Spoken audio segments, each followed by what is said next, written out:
Hi there and welcome to episode 32 of The Racer's Edge. As we look back at the Korean Grand Prix to yet another win for Sebastian Vettel and Red Bull Racing. And we reflect too on that horrific accident at Houston last weekend and the IndyCar race involving Dario Franchitti. Very pleased to say that the injuries incurred by Dario do not appear to be massively serious. Very uncomfortable, however. Ankles, ribs, vertebrae. It's going to take him a while to recover from those, and we wish him all the best in that very difficult recovery period. Dario, loved by fans all over the world, not only for his skill, particularly in IndyCar, but also for his love of the sport in general. It was only recently we saw him at Goodwood driving Jim Clark's 1965 Indy-winning Lotus 38, and Dario took that weekend as seriously as he does any of his conventional racing weekends in IndyCar. Perfect overalls, perfect helmet, loved every moment of it, paid attention to everything that was going on. And for my part, I have to say, I was very pleased that he managed to lose the left-hand Jim Clark driving glove he was going to wear as he was about to climb into his run in the Lotus 38. As it happens, as one does, I had my black Jim Clark driving gloves with me. Dario's were also black, so I lent him the left-hand one, and it's here. It's a bit stretched now, but guess what? This glove has driven a Lotus 38, and only two people can say that, two human beings. One is Dario Franchitti, the other was the great Jim Clark. So Dario, when I look at that glove, I'll always be thinking of you and again, wishing you well in your recovery. As we look back at Korea, we look back at yet another win by Sebastian Vettel. We'll be talking to a few of our guests about what they think. We did this last week as well, but what they think about Sebastian's domination of the sport at the moment. Good weekend for Lotus F1, Kimi Räikkönen leading Romain Grosjean across the line, second and third for them. But what a drive by Sauber's Nico Hülkenberg. And with Esteban Gutierrez also qualifying Q3 for the second successive race, things definitely on the up at the moment for Sauber. So it was in that vein that I caught up with Tom McCullough, head of race engineering for Sauber F1, just after he'd checked into his hotel in Japan. It was time to talk a little bit about Korea and a little bit about the season in general. Tom McCullough. Tom, great to talk to you. First of all, can I just get you to give us a little bit of a picture of your logistics over the last few days and where you're at now, what it's like to be in Japan, and perhaps even look ahead at the weather forecast for the weekend. I see some sunshine on the computer screens there for the weekend. Yes, well, 6:45 on Monday morning, so not a lot of sleep for us. We left the hotel in Mokpo, got the charter plane along with Toro Rosso and Ferrari and headed straight out to Japan. So I'm now working away in my hotel room just on the outskirts of Suzuka. And as you well know, it's a pretty small room, as they all are here. I can touch all four walls with my hands when I stand in the middle nearly, but I'm getting pretty used to that now. As the highest placed Ferrari runners in Korea, I presume you were given the best seating and upgraded and so forth, and everybody else was thrown down the back of the plane. I'm not going to comment on that. And Tom, if we could just get into a little bit of that great drive from Nico's in Korea. What a great start he made as well. Obviously good to have both cars up there in qualifying, but another good start from Nico. Yes, he's got that experience now, 2 or 3 years down the road. That on the first lap, given the sniff, he often comes out in a good position. He knows how important that is in this kind of racing. There's also an element of luck. Sometimes you get blocked. He lost a few positions into turn 1, but he got a really good toe down into turn 3. Made the most of it, went as late and as deep on the brakes as he could do, with the mentality of trying not to get involved in people's incidents and accidents. And if you look at the video footage, he was very close to being tagged, but he managed to get away, and that really made his race. So very important, but it's a skill which, as a race driver, is very important to have a good opening lap. If you don't do that, then you make your rest of your race very difficult. So for sure, pure pace-wise, in free air, we weren't as quick as the Mercedes, closer to them than the Lotus and the Red Bull for sure. But through a little bit of luck and some very good strategy work from our strategy guy, we got track position and just managed to sort of maintain that. And then you just saw we'd set the car up to be quick for the race in those conditions, knowing that we could battle if we were like that. It's impossible to overtake in sector 2 and 3. and that you rely a lot on the driver, delivering exactly as he should do, and he did exactly what we spoke about prior to the race.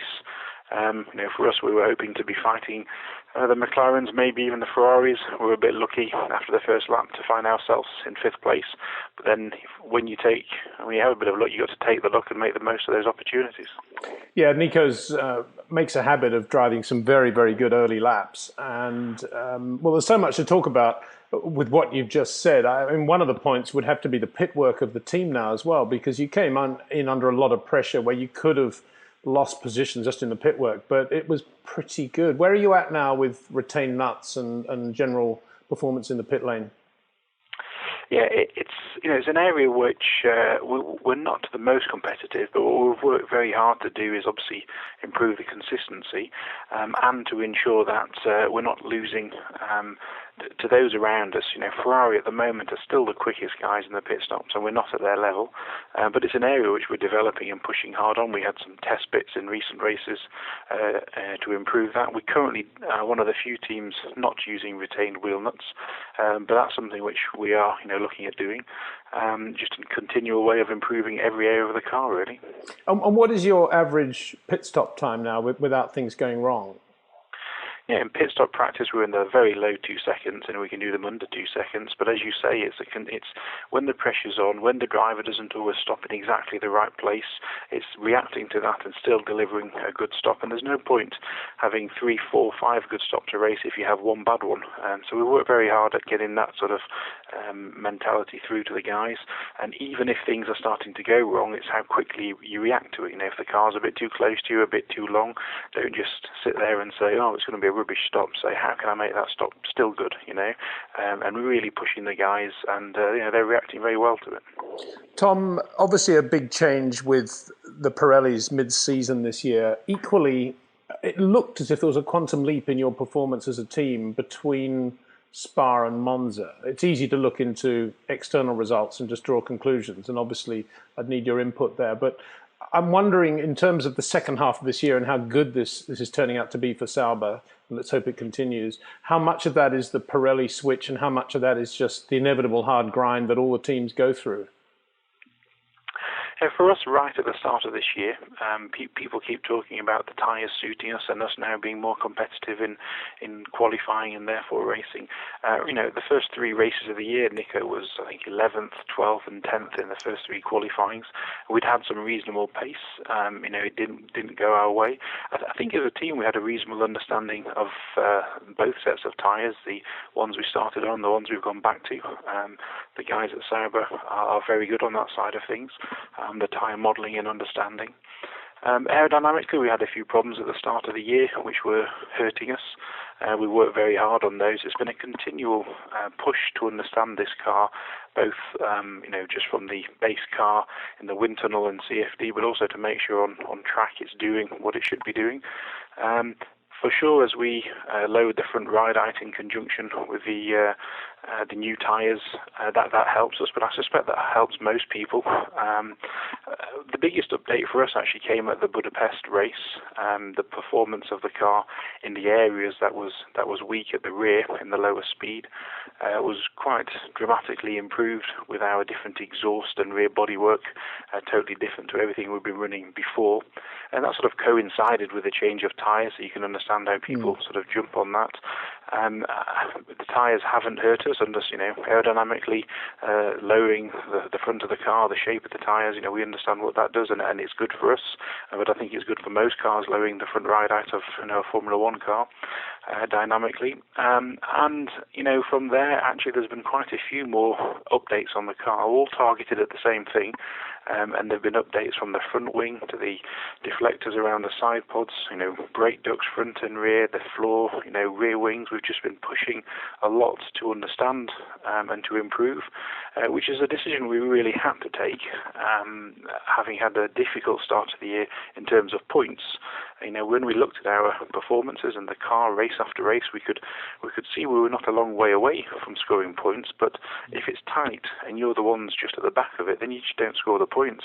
So in a way now we're still in a very tight phase. If you look at the qualifying times in the last few races, Korea is the most recent example, you're talking tenths or halves of tenths between us, McLaren, Force India. We were close to Ferrari this time. It didn't suit them, particularly the front limiting nature of this track.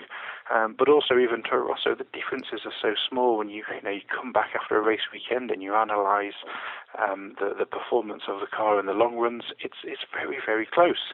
So it's just a matter in that sort of zone of making sure you do everything in a race weekend to qualify as well as you can. And obviously with Esteban also getting up to speed in qualifying, helping us as a team. And then just putting yourself in that position. We see ourselves fighting hard for the 5th, 6th fastest team, but it's so close, just a little bit in front, a bit behind. Every now and again you get these better results. Tom, 2 points arise in my brain. One is 2014 and how much of the balance at the moment are you playing between 2014 design work and that amount of energy into this year's car? That's the first point.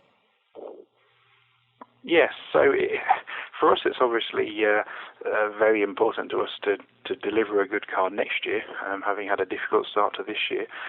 But when we sat down and looked at where we were, we realised we had some things we really needed to understand on this year's car, which would also carry over to next year's car. So the aero understanding with the tools you have at the factory, mainly CFD and the wind tunnel, and then what the car's doing on the track. And if we'd have just sort of given up on this year's car and just gone straight into next year's car without understanding this year's car, there was this definite concern that we would make similar mistakes or have similar problems next year. So even though the regulations are very different, even though the influence of the exhaust on downforce and performance is different, there was still stuff in there we needed to understand. So it's been a parallel development. Nowadays a lot of work happens in CFD as well as the wind tunnel, so we've been models going in and out of the wind tunnel between the two cars for a long time, and the CFD work, there's been guys solely working on next year's car for a very long time, which I'm sure all the other teams are doing. We have pushed the development on this year's car further than we wanted to do, but then we weren't quick enough at the start, and we know, and you know how important constructors' positions are in the championship, so that's important, but also back to that core understanding of what's happening on the track, that's very important to us too. And the other point is, what is a Sauber circuit now? Because you obviously have good pace on what we can call fast, relatively medium or low downforce circuits as per Monza, but equally with slow speed traction of the type you displayed out of that corner in Korea, you must be reasonably confident on slower circuits now. Yes, I think that's what's ever since Budapest race onwards, when we've seen aerodynamically the healthier way that the car's working, and then going from Budapest, which is for us a maximum downforce circuit, then to Spa, which is sort of medium light side of things, Monza obviously the minimal downforce drag of the year, and then back to Singapore maximum downforce, and then Korea for us is that sort of mid-level. So we refer to it as a medium high level, and to go through all those different tracks. Now, even though our results and our points aren't the same between all those tracks, the nice thing for us is that aerodynamically the car has done what it should do on all of those tracks with all the different rear wing levels. And that just gives us confidence now, between now and the end of the year. Ultimately, we're not necessarily going to have weekends like last weekend. We're not naive. That was partly circumstantial and a phenomenal drive by Nico. But we're in that position now to fight to get into qualifying 3 and to fight for the points. And that makes a big difference to the team and helps motivate everybody and also the drivers. Tom, you've got a lot of history with Nico. Speaking of the phenomenal drive, you were on the pit wall with him in Brazil when he was on the pole in the Williams. Tell us a little bit about your thoughts on Nico and how good he is. Ever since his first test that I did with him down in Jerez, I think it was 2007, he was driving a Formula 3 car at the time. He was impressive as far as speed goes. Did a very good job, relative to our race drivers at the time. Nico Rosberg and Kazuki. He was straight up to speed, and then, as you say, engineering him through his first year in Formula One. He learnt a lot from Rubens, how to operate at a race weekend, when to be quick, when's important to be quick. And to deliver consistent, quick, good performances, which was a skill which at the start rookies very rarely have, and he didn't have either at the start. But sort of halfway through his first season, we started to see that. And then the next step is, once you qualify well, is to race well, and to do that weekend in, weekend out. And for me, what's been very interesting is, having worked with him in his first year, then he went off to Force India for 2 years, meeting him again here at Sauber. It's just how much he's just carried on, that development. He does now qualify very well. Very rarely does he get out of the car, and you look at the data and think, "Oh, he's made a whole lot of mistakes there." It's weekend in, weekend out, where he's nailing the car, and he's frustrated with himself when there's a 1 or 2 tenths which he knows is still in the car, which he didn't get. But then when it comes to race day, it's just, you sit on the pit wall and you just think he's going to do the right thing. He's not going to be silly. He's not going to smash the car up in turn one. He's not going to throw the car away and give positions away easily. You put him in a high-pressure situation. And in his first year, I remember the Monza race in particular, he had a lot of pressure from Webber in the Red Bull at the time. The Williams wasn't as fast a car, but he drove a fantastic race there. But he made quite a few mistakes. He ran wide over the chicanes. He locked a few brakes. He was lucky. He ultimately, I think, lost the place to Webber. But what I see now is, in that same situation, a few more years' experience. It's just that machine-like execution, and people don't spot this when it's happening 13th, 14th in the race. But he's been the same all year, really, to us. So then, when you see him in that position, I watch both our drivers rolling lap time deltas every single corner that they drive on every single lap of the race, and you see where he's just chipping away. He's not making mistakes. He's just delivering. He's going with the track. He's going with the tyres.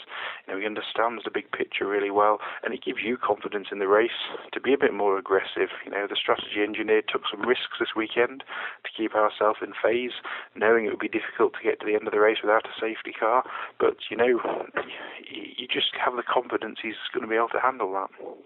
And Esteban, after a relatively difficult GP2 season, and a pretty, actually he was not bad in the wet on occasions, I thought, at the start of the year, but it's been a difficult time for him. But recently his qualifying performance, must be very, very happy with that. Here we are, as a team, Sauber have known him for a long time. As you say, he didn't have the best GP2 year, but was definitely quick. That's always very important. At the start of this year, when as a team we were just on the back foot a little bit, on the back side of the midfield, before you know it, if you're 1 or 2, 3 tenths off your teammate, and the car is only capable of just getting into qualifying 2, then you're the one going out in qualifying 1, and it doesn't look good, and it's not good for your for your driver's motivation. But he, right from the beginning, he's got a fantastic attitude as a bright young lad, and he's getting on really well with his race and his data engineer, and they just work hard. They know what's important. They put the work in, and he's just improving. He goes away from the track every day a better person because he works hard. He understands what he's doing, and that's what's important, because he's always had the potential. He's got a great attitude, and now he's getting the experience. And it's really nice to sit in the middle, watching it all between the two cars and seeing him start to flourish, because we knew he could do it. We knew it wasn't, impossible. He always had that ability to do it. And it's a step, you start to qualify well, then racing's harder because you're in amongst the bigger boys. In Singapore, he was a little bit harder on his tyres than Nico. Ultimately, that cost him, but he learned from that. We then come to Korea. He had a fantastic start, very confidently up the inside of Massa and Nico into turn 1. Great move. was very lucky down into turn 3. Got taken out by other people's mistakes. Had to run wide. We then had a slight problem with a car, so it took him a while to get the gear again, which wasn't his fault.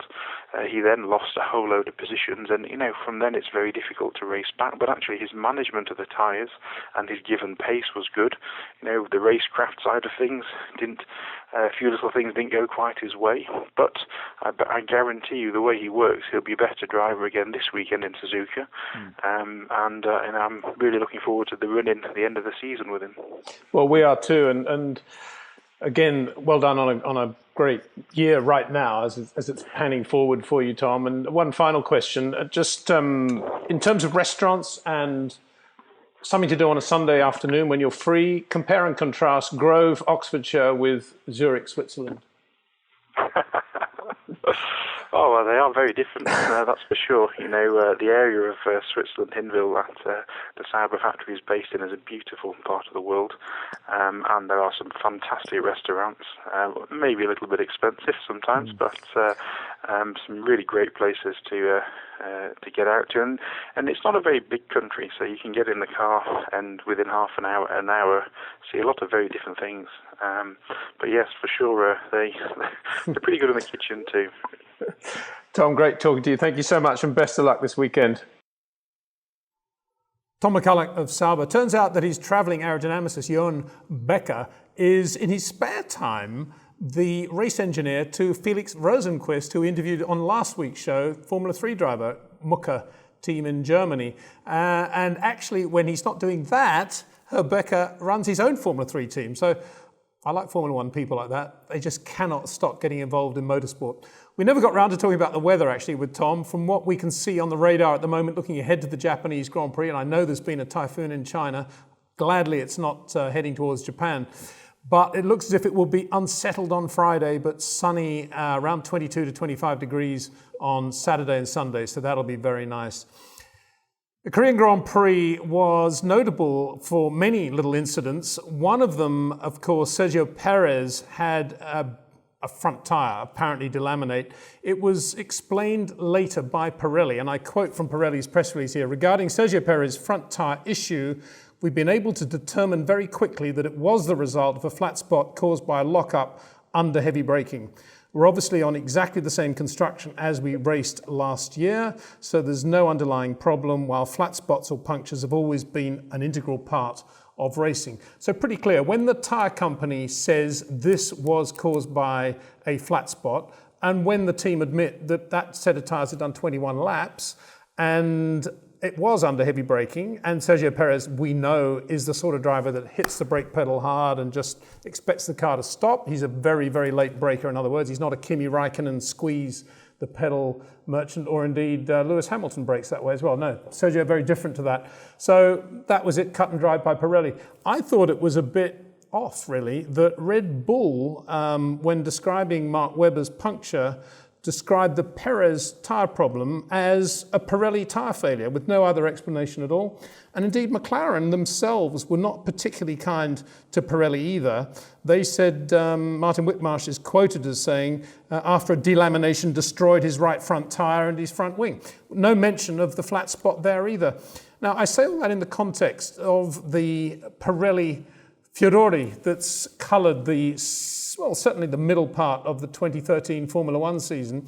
Of course, it's very easy to criticise Pirelli and the job they do, but now that they have rejigged their constructions, and it has to be said, Red Bull beating their chest, taking a lot of credit for the changes that have taken place. So it's surprising that Red Bull would have that attitude towards the Perez tyre failure.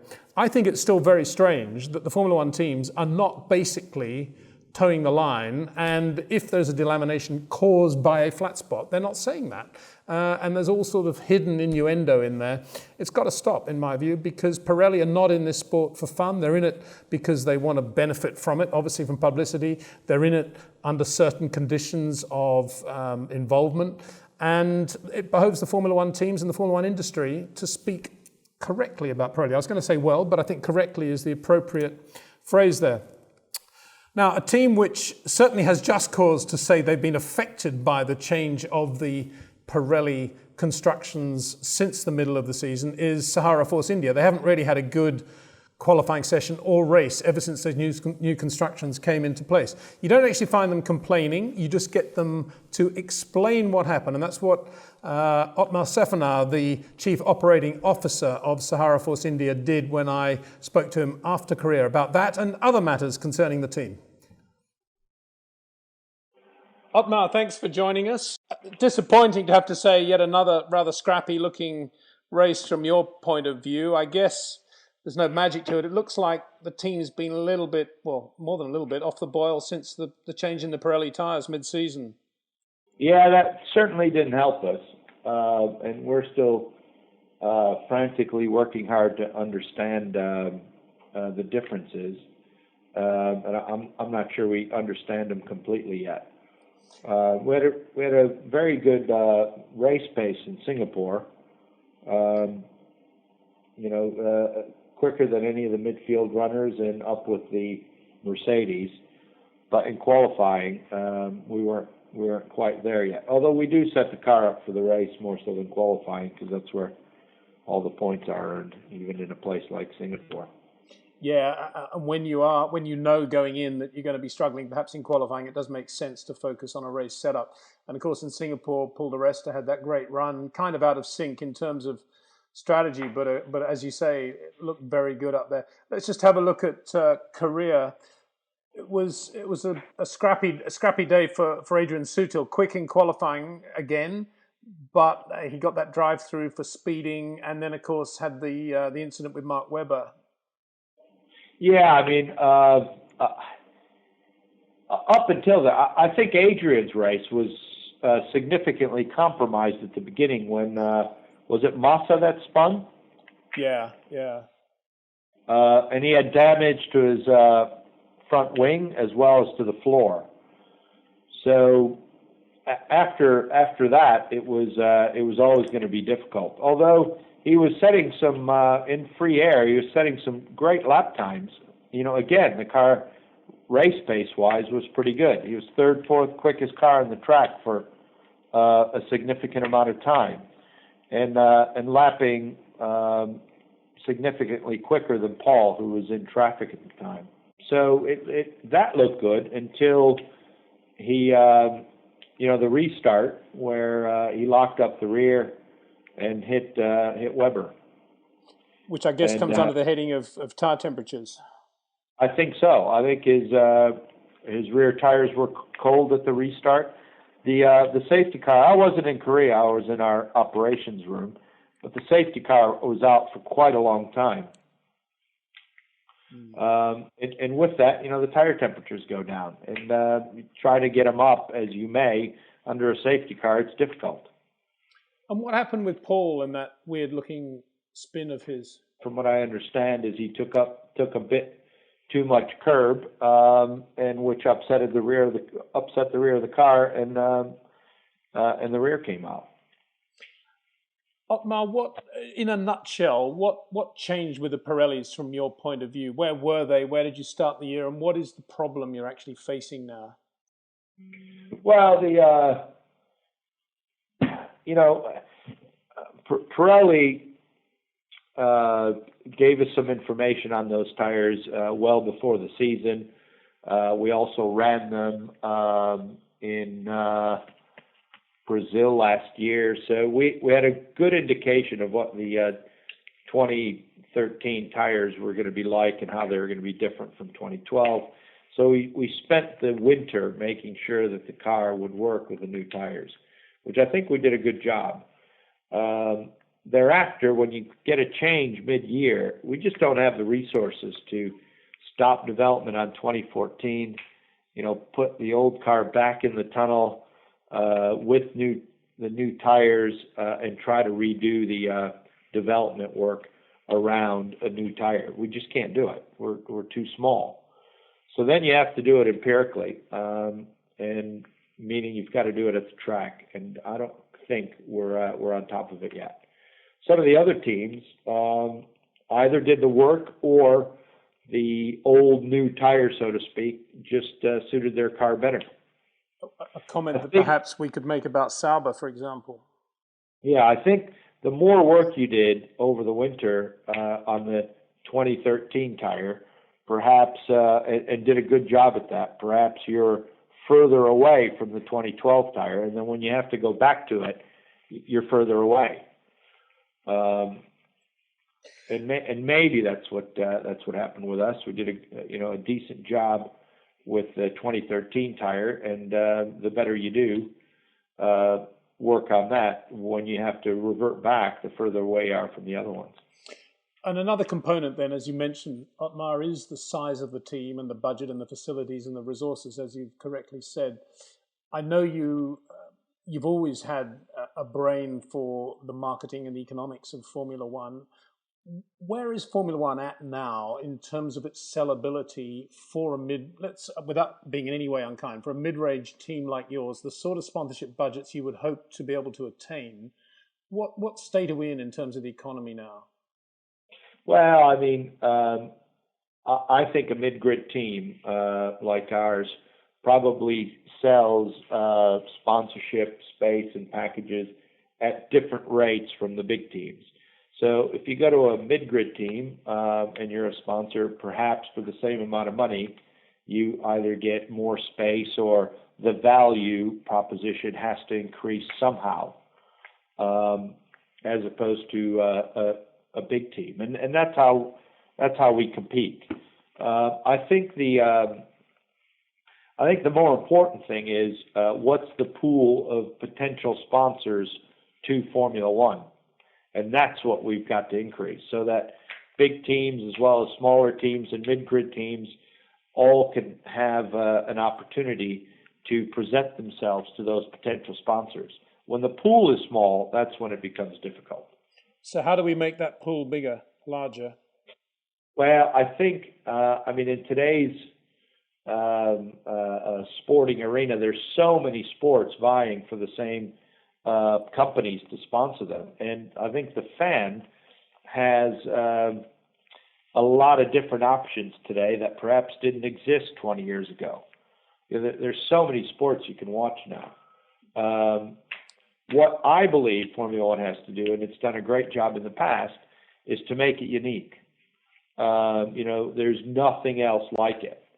Whether in America you go to a basketball game, a hockey game, a football game, or a baseball game, which I believe in the autumn you can choose from all those. Although the sports are different, I know many people that are fans of, both baseball and ice hockey at the same time. So, they've got to choose. What I think we need to do is make Formula One unique so it doesn't compete with those other sports. Not necessarily American sports, but worldwide sports. So that if you choose between a baseball game and Formula One in the States, or when we go racing there, what is it? It's in November, so baseball's over. But American football or racing, they're so different, and they are, that you have to go see both, because one sport won't placate the other. And Formula One has done a great job in the past to become unique, but it's got to stay unique, and it is at the pinnacle of motorsport, and we've got to make sure that we stay there. Do you think that the new engine regulations are part of that solution? And I say this in the context of a subhead of how much more is that going to increase the budget for next year, percentage-wise? Yeah, I think the new engine regulations will be part of that solution. It does keep it more high-tech, for sure. There's a bigger element of ERS now. They're smaller engines, turbocharged, producing a significant amount of horsepower for a 1.6-liter engine. So from that alone, you could say, yeah, that's amazing. It's high technology, and it is the highest tech racing series in the world. So I think that will go towards keeping us at the pinnacle of motorsport. How much is the budget increase going to be next year, percentage-wise? Yeah, that all depends on what team you're talking about and what deal they've done.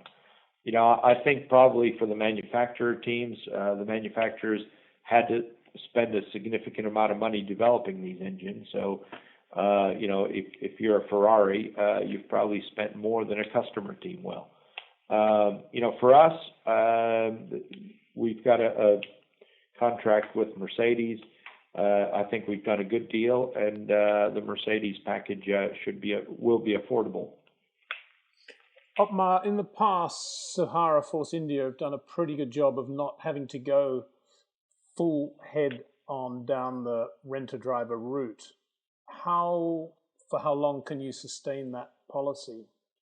Can you sustain that policy into 14? I know Adrian obviously brings a bit of sponsorship with him, but it's not massive. No, it's not. Yeah, Adrian. There are other drivers too that have sponsors follow them. Who are, like you say, rented drivers, and I think Adrian's in that category. He's a very good driver, and if a sponsor didn't follow him, we probably would have hired him anyway. That's not the decision-making factor that median helps him. I think we should strive always to take the best drivers we can. If a driver does come with money like Adrian, however, we would have taken him independent of the money he has, then that's a bonus. And that's what we should be striving toward, always. Are we looking at Duresta Sutil then for 14? We haven't decided yet. I think those options are, the team has those options available to it. So we'll do that when we need to. But that decision hasn't been made, and that's one that the shareholders have an input on as well.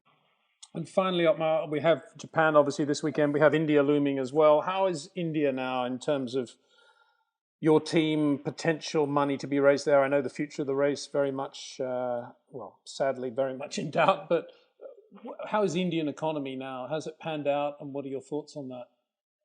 Well, I think the Indian economy isn't as buoyant as it was a few years ago.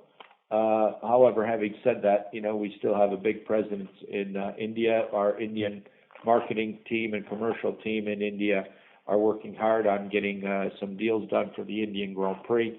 And once you do that with Indian companies and show them what it's about, our goal is to then go back to them and get sponsorship for next year as well, not just for one race. So that's happening, and you should see a couple of new sponsors for the race there. Good. Top 10 in Japan? Yeah, absolutely. That's what we're striving for. Like I said, we did some experiments in Korea to understand the tires a bit more, so we've got to have a good look at the data and adjust for Japan and keep plugging away. Well, very best of luck to you and the team and the drivers, and thanks for talking to us yet again, Otmar. Thank you. Talk to you. Otmar Szafnauer, the COO of Sahara Force India. Let's hope they have a better close to the season than they have mid-season. Now, waiting for us online now in California is Mike Conway, the young British driver. Well, he's turned 30 now, but he was young when I want to start this story. Back in 2006, he won 8 British Formula 3 races for Raikkonen Robertson Racing, run by Boyo, our old friend Boyo. And that connection still continues. Boyo goes to most of the IndyCar races for Mike Conway as a spotter, hangs around with him, gives him a bit of confidence probably, takes him back to a little bit of the old days, but much more importantly, it just shows Mike Conway's attention to detail. This is a driver for whom I have enormous respect. Not only is he obviously amazingly talented, given the results that we've seen, but he is also very brave. He's brave socially and he's brave as a racing driver. He sustained 2 big accidents at the Indy 500, and at the end of the 2012 season announced, even though he knew it could jeopardize his career massively, he announced that he was no longer going to race on ovals in the United States. You might have thought that would be the end of his career. Well, guess what? 2013, his record shows that he's had 7 IndyCar starts, including a win, 2 podiums, and 5 top 10 finishes. On top of that, driving at ALMS for Delta Allen Docking Racing, he's recently won in both Brazil and at the Circuit of Americas in Austin, the next round of that World Endurance Championship coming up in Japan. He's also been very competitive in a one-off drive in ALMS in America. This is a driver I believe could have made it to Formula One, could be running successfully in Formula One, scoring points, certainly doing a sort of David Coulthard type job. He has the ability to win Grand Prix, but he isn't doing that. And even more interestingly, he could be buying his way into Formula One. Mike Conway does have substantial backing behind him, but he's never fallen back on that. He lives and dies as a racing driver. He wants to be paid as a racing driver and respected for his talent. And I think that says a lot about the guy. So welcome, Mike Conway from California. Mike, thanks for joining us. I think you're going to correct me straight away. You're not in California, you're in Scottsdale, right? That's right, yeah, Arizona, in the desert. And fresh from that Houston race, we're pleased that there's nothing really serious going on there with Dario. It was not a nice incident. Can we just have your thoughts on that accident? And I suppose in some ways, the car in which Dario had his accident, which is the DW12, a lot safer than the ones in which you were injured as well. Yeah, obviously, pretty scary crash. I didn't see it until we came back round for the end of the race, and I was really surprised to see just the amount of bits of cars, and obviously I saw Dario there on the side, and I was worried. Looked like he was moving, but you're always worried when there's a big crash like that, and it happened just behind me because I came through the corner past Sato into turn 5, and then it all happened in turn 6. So I could see that something was wrong with Sato's car. I thought he had a puncture on his rear left, but from the outside it's kind of hard to see. But I knew he hit the wall a few corners before that, so I knew he had some kind of issue. And then, big scary one, and went up into the fence, and obviously all the fans are very close to that part of the circuit, and hopefully all the fans were okay as well. I know there was a couple of injured, so thoughts with them, and obviously thoughts with Dario. I know he's got more injuries than anyone, so I kind of know what he's going through. Obviously with my shot at Indy, it's never nice to get hurt in a car. So wishing him a speedy recovery, and it's a shame to see those kind of incidents. We've got quite a lot of questions from the F1 Racing Global fan community about that and about your thoughts on the car and safety at Indy. Can I just ask you about your vertebra injury and what you know about Dario's and what sort of time frame you think we're looking at? Well, I had a compression fracture on my vertebrae, kind of up the top of my back, and it kind of wasn't that bad, but I'm not sure on Dario's injuries. I had 2 fractured vertebrae, so I'm not sure if they're just hairline fractures or compression. I don't know. But with me, anyway, it was one of those ones where you couldn't really do anything for it apart from rest time. So it took sort of 2-3 months for it to really be okay, and it never really caused me any pain. It was just more when you're trying to get back into training and in the gym, it was just very uncomfortable sometimes, and to sleep as well. I know could be difficult. I had to wear the kind of neck restraint as well to keep it all in line. So definitely kind of an annoying injury, that one for me. But as I said, I'm not sure on what happened exactly with Dario, so can only kind of sort of speculate with what I had. And Richie Stanaway, another driver, the New Zealander, also had a back injury from World Series, and we know how long it's taken him to come back as well. Anyway, we won't dwell on that, Mike, because the main reason I wanted to talk to you is that you've had a brilliant year by all standards, and congratulations on that. You've won in IndyCar, you've won in LMP2, you've gone very well in ALMS. You are a global professional racing driver, and hopefully in 2014 things will move even more successfully for you in terms of the categories in which you're racing. But can I just get your take on the year and what this has meant to you and what it's been like jumping from IndyCar to LMP2, racing for Dale Coyne, for Alan Docking, all sorts of good racing guys that just allow you to get on and be a racing driver, I would guess.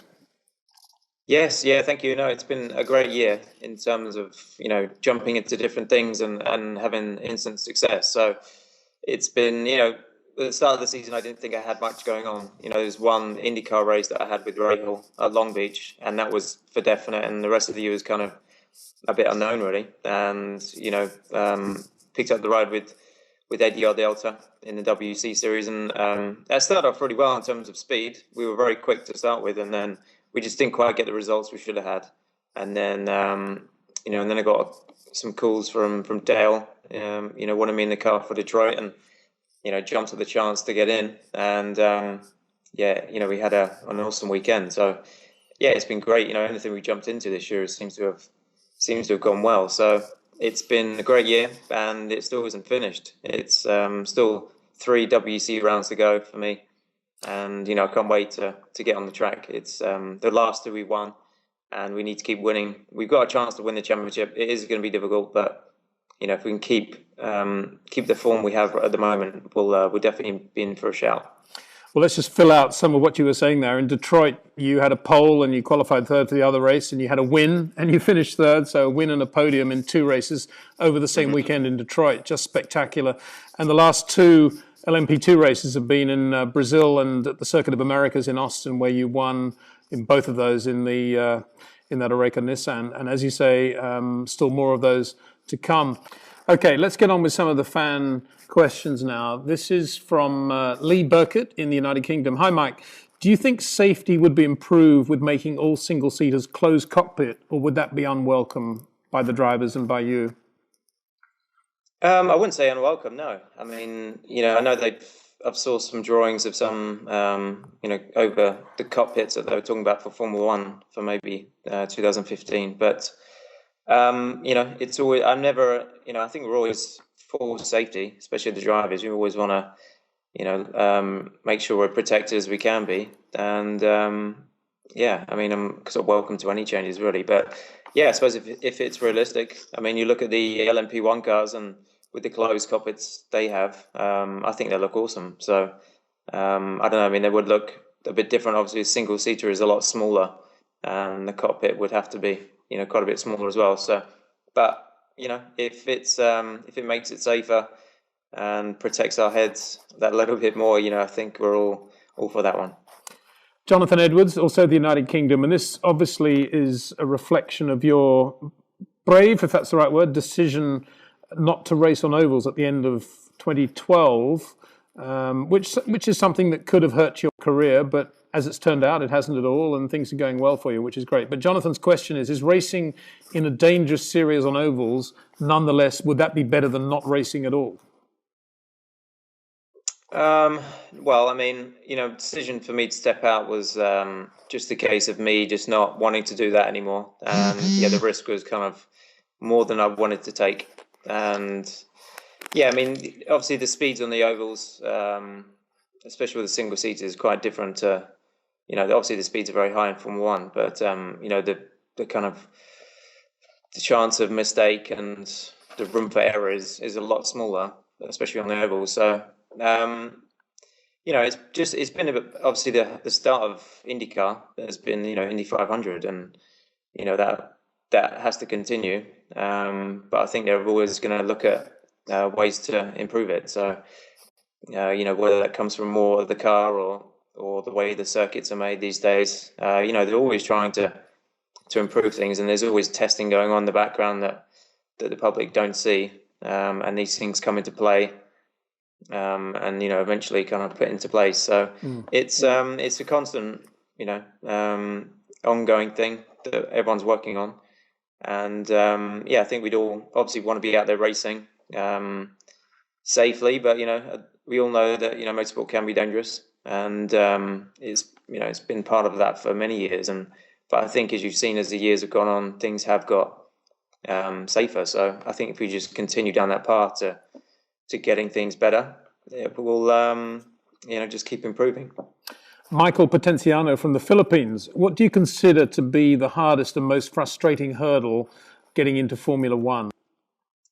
Well, Formula One, obviously, there's 22, 23 seats available on a grid per year, and they don't always come around at the end of each year. People have multiple contracts, and I suppose, you've got to obviously make an impression before you get to Formula One to be able to even, talk to the F1 teams and to potentially get a test.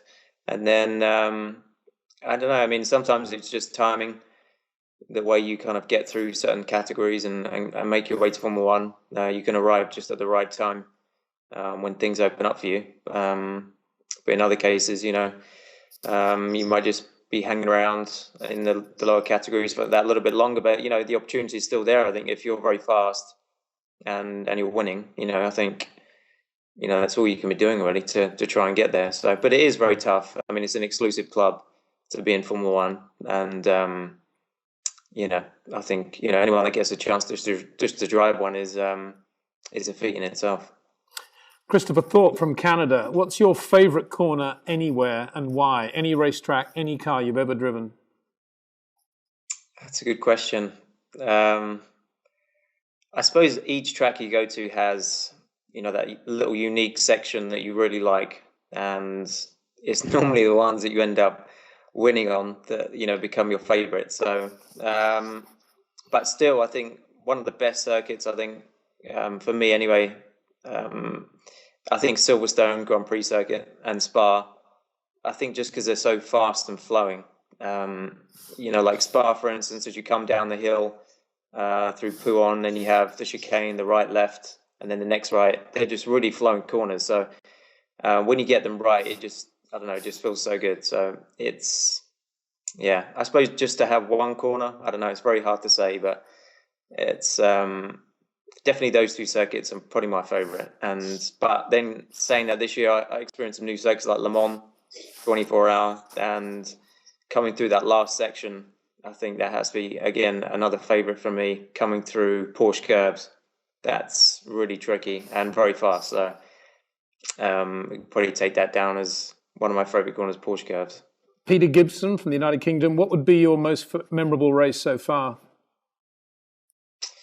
Today, I would say, I think Detroit would probably have to be one of my, favourite ones. But that could be just this year, There's many other ones as well, like Macau GP. That's a great circuit and a great place to win. And Monaco as well with GP2. That was awesome. But yeah, I suppose. But then again, Le Mans, even though we didn't win this year, we finished third. But then afterwards, we had our points taken away. But even that circuit is just, even just to compete in that one is awesome. So I don't know. Yeah, I'd say Detroit has probably got is definitely one of the top favourites for me. Yeah, and just jumping in that car and going as well as you did against that sort of competition, that was very impressive. Gareth Hughes, United Kingdom. If you could race anyone one-on-one, who would you like to go up against? Anyone in the world. Yeah, and here's a rider question from me. You're quite good mates with Lewis Hamilton, I think, are you not? Yeah, me and Lewis raced back in Formula Renault, actually, and a little bit in Formula 3. So, yeah, Lewis is obviously very, very fast. And we had some good battles over the years, especially in go-karts as well. So, yeah, he'd be good to race. I mean, any of those guys, you'd love to go wheel-to-wheel with. And actually saying that one, Sebastian Loeb is going to be doing the Macau race it's like a previous winners race that I'll be doing this year in a Volkswagen Sirocco at Macau this year. So I'll get a chance to race him this year, which will be fun. And, he's obviously one driver that I've really looked up to as well. I think 9 times World Rally Champion is, I don't think that'll ever be repeated. So, yeah, to race him this year will be fun. I'm looking forward to that. Nick Price asks from the United Kingdom, after a big accident, how do you prepare yourself next for driving at speed again? I don't know, as drivers, we kind of just take it, in our stride, really. If we have a big crash and you got to get back out as soon as the car's ready, then, you just kind of forget about it, really. Just the worst thing for me, I find, is just apologizing to all the guys, that have got to, rebuild the car after you just destroyed it. I always feel worse just for doing that, and having to put all the hours I have to put back into it. That's always the hardest bit for me. But after the crash at Indy, that probably it was more like a mental game, because you're sat there, in the hospital bed for 7 days, and then the rest of the time you're recuperating and just trying to get back to health. That's probably just the biggest thing, is a mental challenge of just the recovery time really, and then just waiting so long until you get back in the car. But once you're back in, you just forget about it. You just get on with what you love doing, and that's driving fast and putting the car on the limit. Question 21 actually comes from France, and it's written in French. Vincent Dumonet, he says, que pensez-vous de return de Juan Pablo Montoya in 2014? In other words, what do you think about Juan Pablo coming back next year? Montoya for next year. Yeah. Yeah, my French isn't that good, but I picked up that. Well, my accent's even worse, but anyway. Yeah. No, it's great. Great for the series. I mean, obviously Juan is, extremely fast, and, I think it'd be great to have him back in. And I think he'll be quick for sure. I don't think he's lost any speed over the years. He's probably gained a lot. So, last time he was in Champ Car, he won and had a really tough battle with Dario for a couple of years. So, I think everyone's looking forward to that. And he's going to be with a good team, good teammates, and definitely one to beat. And I think everyone's looking forward to racing him because, kind of grew up watching him as well on TV. And he's a legend in his own right. So, I'm looking forward to. I don't know what next year holds, but if I get the chance, I look forward to racing him. Chris Green from the United States. Why do some Indy cars stall when doing standing starts? Well, not many of the cars actually have the anti-stall program on the cars. I mean, we do have it, but it doesn't work very well. So they seem to just take it off the car, which obviously, when the guys stall, then they're just sat there, waiting for someone to start them again. So it is a problem. We need to get a better anti-stall program in there so that, if something does happen, you'll be able to save it. So, and obviously when stalled cars are sat there on the grid and everyone else takes off, it does make it quite dangerous. But that's something we need to work on. I'll keep going on to Charlie Whiting about this, about why we don't have self-starters on Formula One cars. And he says quite rightly, well, we have anti-stall, it should work. But, maybe that's a simple solution. Get the starter motors on an Indy car. Well, yeah, but, it's the same with the F1 where you have to have the big old, guns at the back of the car to turn them over. But I'm sure all those brilliant engineers could think of something that a little bit more sleek than a big old gun. But anyway, you're right. I mean, that's always the excuse. But if everybody had to have it, everybody would have to have it. Simple. Yeah. I think it would be have to be something off like of a HGV truck to turn over. Adam Smith of the US, would you ever consider racing on ovals again? And if so, what would change your mind? No, really happy with my decision not to race on them. It just wasn't something I was really enjoying anymore, and it was affecting my road course, street course stuff, which I love. So, so really just the best decision I made not to do it. And no real ambition to get back on one again. And you're in good company, Mike. Jochen Rindt, Pedro Rodriguez, two brilliant drivers in every respect. Both of them hated ovals and didn't really do it again after they tried it once. Yeah, they are different, and you respect them hugely because you don't want to crash on those things, even if it's just a soft one. It does hurt a bit. So they just kind of weren't for me. I never really got, I wouldn't say I was ever that good on the ovals. I mean, I'd always, do okay and be able to race forward, but in terms of just the whole package, just didn't really enjoy it that much. So, happy to. It's opened up a lot of doors this year. It has. With me stopping it. So I think it's been a great decision. Well, and I think people respect you for it too, which is another reason the doors are opening. Moed Nasri from Singapore. Street circuits or permanent tracks? ? I love the street circuits just because, they're a challenge. And, each year you go back to the same one and there's always little differences that have changed. And I think they're just a real kind of challenge every time you go there. It's just you're putting the thing so close to the wall everywhere, and but when it's flowing on a street course, it's a dream really. It's kind of, it feels faster because you've got the walls in between, and there's always great crowds at street courses because they're so close to the action, and I don't know, there's just a great vibe around the street course races, and I've loved them. Even the first one I did, I think was in a go-kart at Monaco. We used some of the F1 track, and I just love that. So ever since then, I've just really enjoyed it. Thomas Count from the United States, and this follows on from that answer really. What do you see as the main difference between American fans and European fans?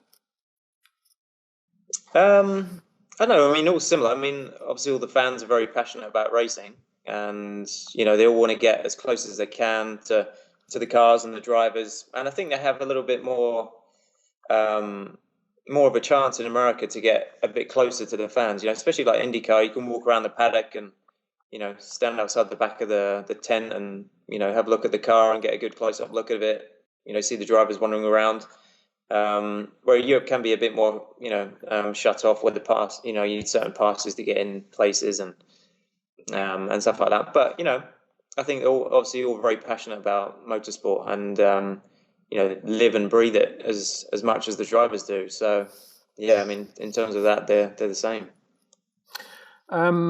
Lots of questions, Mike. I'm going to have to close it now, though, because we're going to run out of time. I don't want to take too much of your valuable time as well. But 2 more questions. We'll close with these. Colin Richardson from the United States wants to know if you've ever owned a car that was so embarrassing to admit to that when people asked what you're driving, you had to lie about it. I haven't had to lie about it, but actually this year I bought an old 1964 Beetle.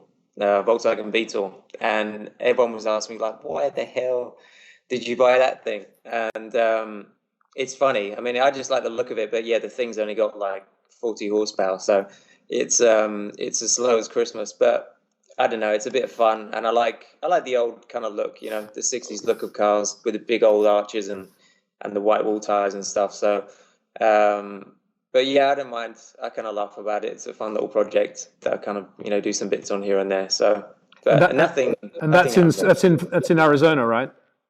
Yeah, I actually had it here, and then I did ship it back to the UK. So if you're around the Kent area, you'll see me cruising around in that thing. Brilliant. Okay, and final question. I think we'll make this the winner of the Casio watch as perhaps the most appropriate question. It's from Martin Pickett in the United States. And he says, you're one of several drivers enjoying a lot of success in multiple disciplines during 2013.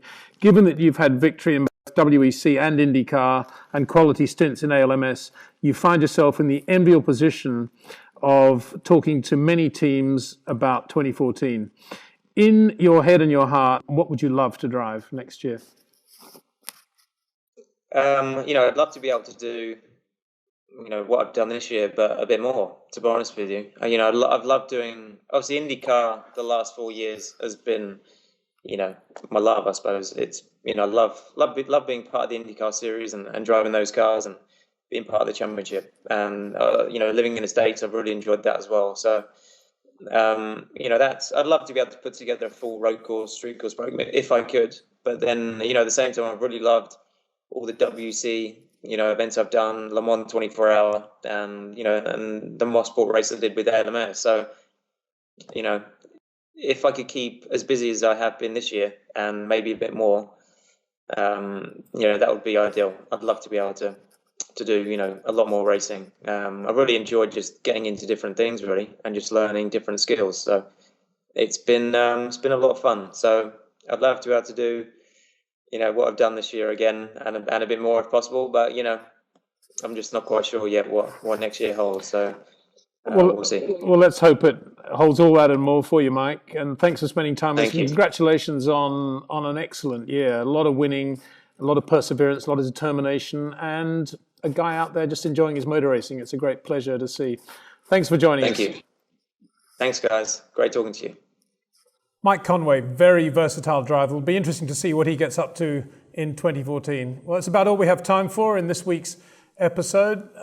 I'm often asked what I'm reading at the moment, if I could recommend good motor racing books. I try to do that from time to time on the show.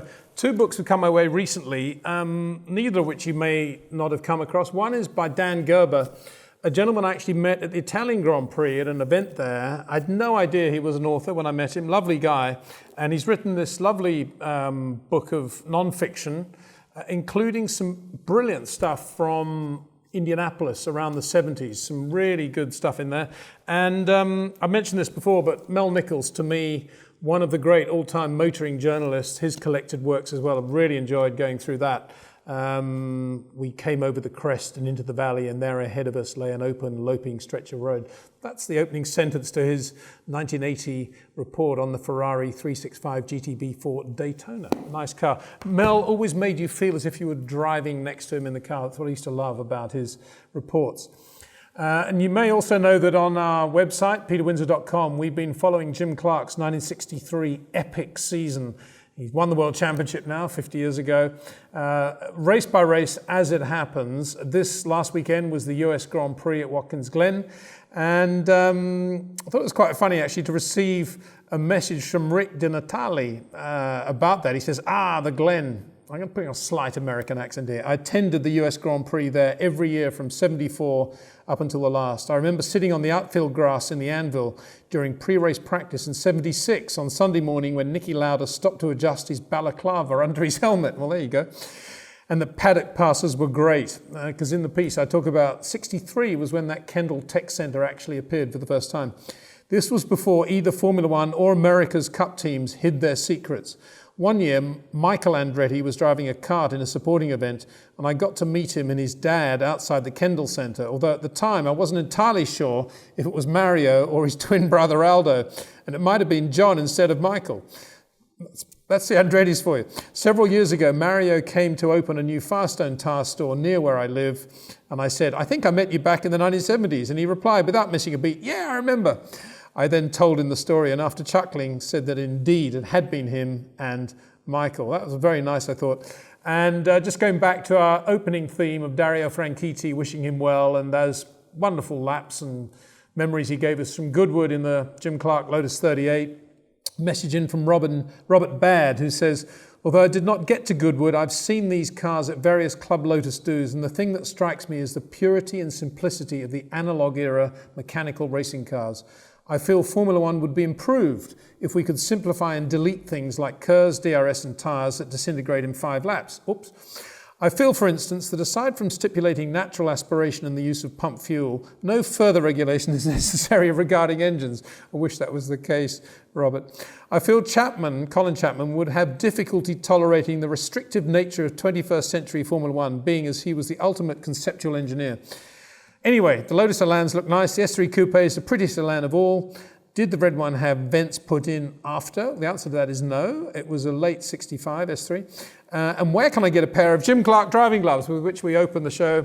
Well, the answer is Les Leston, I think, is selling them somewhere in his shop in... Oh, no, it's closed down now. That was about 40 years ago. Sorry about that. Thanks for watching us. Like us on Facebook. Follow us on Twitter. Subscribe to our YouTube channel. See you next week.